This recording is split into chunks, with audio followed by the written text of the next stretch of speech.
Começando aqui, né? Tô aqui para apresentar o mini projeto, né, entre aspas, da matéria de algoritmo aqui. O nosso projeto é esse aqui: Sistema de reserva de suítes do hotel.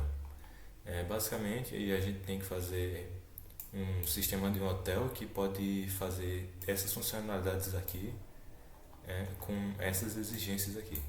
Então tem que realizar check-in, check-out, realizar reserva, cancelar reserva, visualizar os estados das suítes, filtrar por check-in, check-out, reserva e por CPF. Né?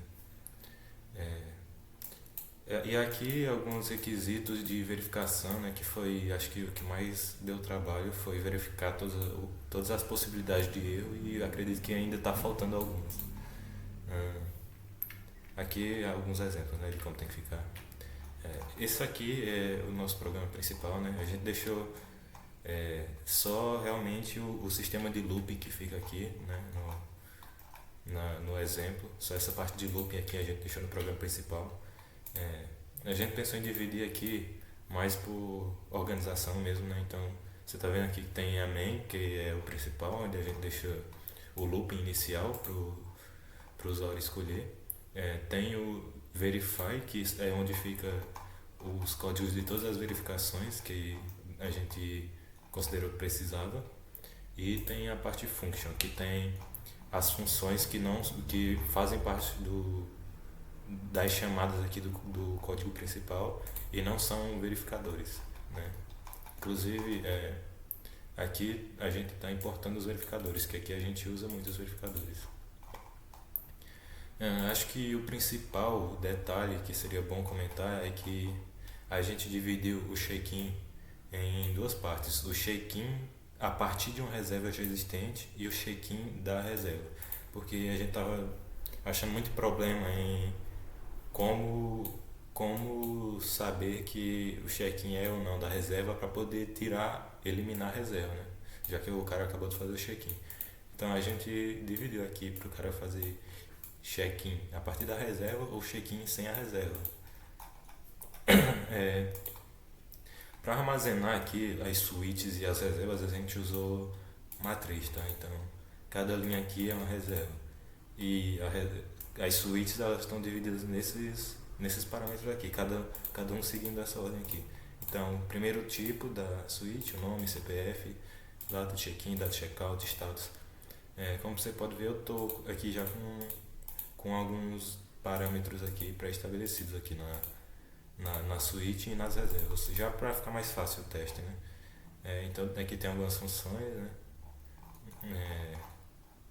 Pronto, acho que não tem muito o que falar aqui. Como você pode ver, o código ficou bem grande porque tem muito tratamento de erro aqui, a gente teve que cuidar de muito erro aqui possível. Para facilitar nosso trabalho, eu descobri essa biblioteca aqui que é para trabalhar com data, né? E deixou muito mais fácil trabalhar com data.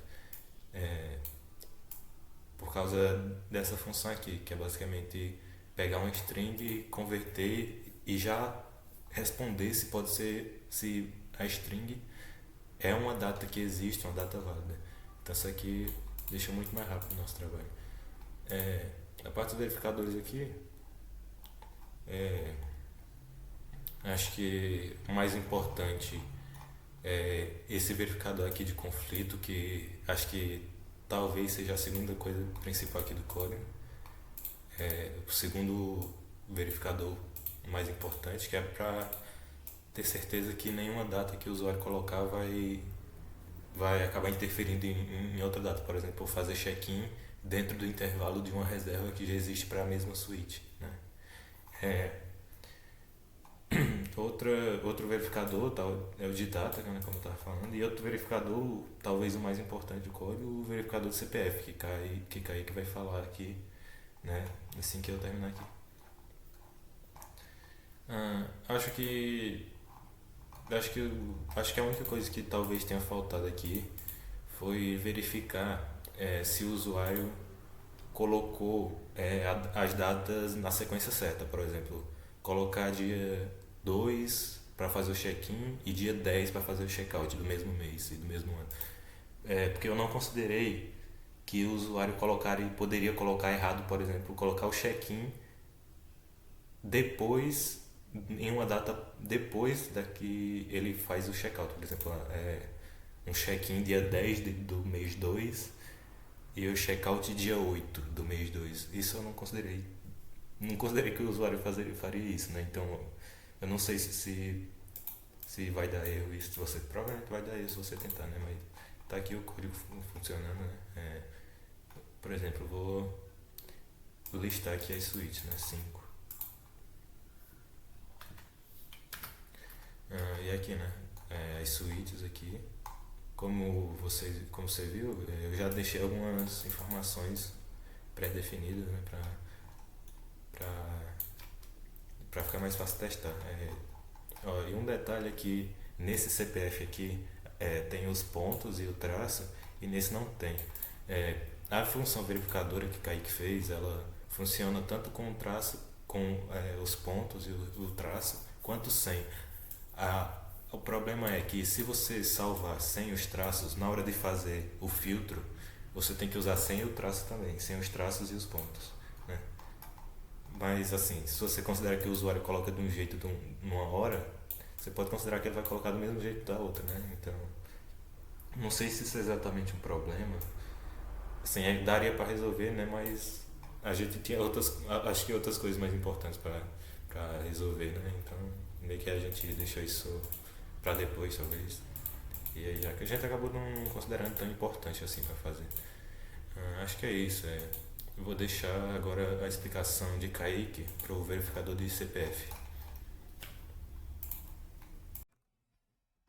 Para validar o CPF, ele pega o CPF em forma de string, cria essa variável.